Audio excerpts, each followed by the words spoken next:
আর এবার মেট্রোর কথা বলতে হচ্ছে, কারণ এবার কি বেসরকারি হাতে ইস্ট ওয়েস্ট মেট্রো? কারণ এটাকে কেন্দ্র করে ইতিমধ্যে জল্পনা বাড়ছে। মেট্রো কর্তৃপক্ষের তরফ থেকে আগ্রহপত্র প্রকাশ করা হয়েছে, দ্রুতই দরপত্র খোলা হতে পারে, যাকে কেন্দ্র করে রাজনৈতিক তরজাও ইতিমধ্যে শুরু হয়েছে। যদিও মেট্রো কর্তৃপক্ষের বক্তব্য এই বিষয়ে চূড়ান্ত কোনো সিদ্ধান্ত এখনো হয়নি।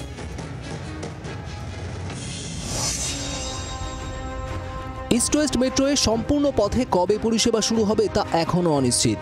তবে এই মেট্রো পরিচালনার ভার বেসরকারি হাতে তুলে দেওয়া নিয়ে জল্পনা তুঙ্গে। সূত্রের খবর, এই শাখার পরিচালনার দায়িত্ব কারা নিতে চায় তা নিয়ে আগ্রহ প্রকাশ করেছে মেট্রো কর্তৃপক্ষ। 31শে জুলাই আগ্রহপত্র খোলার সম্ভাবনা। মেট্রোর অভ্যন্তরীণ বৈঠকে উঠেছে বেসরকারীকরণের প্রসঙ্গ। সরকারের সঙ্গে বেসরকারি সংস্থাকেও যুক্ত করার ভাবনা তুঙ্গে। এক্ষেত্রে সবথেকে বেশি আগ্রহ দেখিয়েছে দিল্লি মেট্রো, যারা একটি স্বশাসিত সংস্থা এবং দিল্লির পাশাপাশি ভারতবর্ষের বিভিন্ন অঙ্গরাজ্যে মেট্রো পরিচালনা এবং রক্ষণাবেক্ষণের ভার তারা গ্রহণ করে। সেই অভিজ্ঞতার কথা মাথায় রেখেই কলকাতা মেট্রোর কর্তারা বিষয়টি নিয়ে বিশেষ আগ্রহী। তবে এ বিষয়ে চূড়ান্ত সিদ্ধান্ত নেওয়া হয়নি বলেই খবর। যদিও খবর চাউর হতেই তীব্র প্রতিবাদের পথে তৃণমূল, পাল্টা সুর চড়িয়েছে বিজেপিও। বেসরকারীকরণ তো সবই করেছে, রেল করেছে, কোল করেছে, সেল করেছে, এলআইসি করেছে, এখন এটাও করছে। আমরা প্রথম দিন থেকে এগুলোর নিন্দা করে আসছি। শুধু নয়, একটা সরকার মেজরিটিতে আছে বলে তারা যা ইচ্ছে তাই করবে, দেশের যে এমব্লেম সেই সমস্তগুলোকে ধূলিসাৎ করবে, নস্যাৎ করে দেবে, এটা কোনোভাবেই মেনে নেওয়া যায় না। ভারতবর্ষের মানুষ এটার জবাব দেবে। আর বাংলায় যখন এটা করতে এসছে, নিশ্চিতভাবে বাংলার মানুষ 2024 নির্বাচনে সমুচিত জবাব বিজেপিকে গণতান্ত্রিক ভাবেই দেবে। এখানে এরা কোনো উন্নয়নেরই বিরোধী।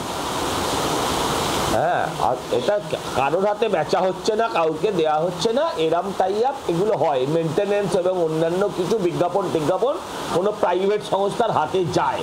এতেই অবশ্য সিঁদুরে মেঘ দেখছে মেট্রো রেলের শ্রমিক সংগঠন। তাদের মতে কলকাতা মেট্রো ধাপে ধাপে বেসরকারি করে দেওয়ার চক্রান্তের প্রথম ধাপ।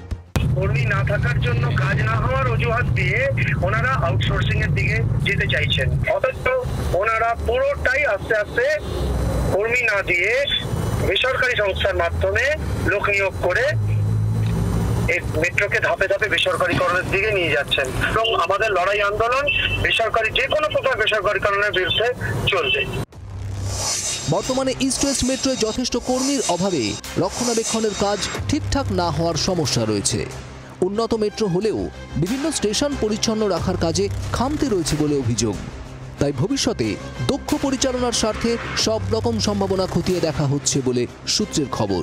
দক্ষতার পরিপ্রেক্ষিতে শেষ পর্যন্ত যদি ইস্ট ওয়েস্ট মেট্রো বেসরকারি হাতে চলে যায়, তাহলে আরও উন্নততর পরিষেবা দেওয়া সম্ভবপর হবে, এমনটা রেল বিশেষজ্ঞদের ধারণা। 24 ঘন্টার জন্য ক্যামেরায় তরুণের সঙ্গে অয়ন, কলকাতা। বাংলার আওয়াজ, বাঙালির আবেগ, জি 24 ঘন্টা।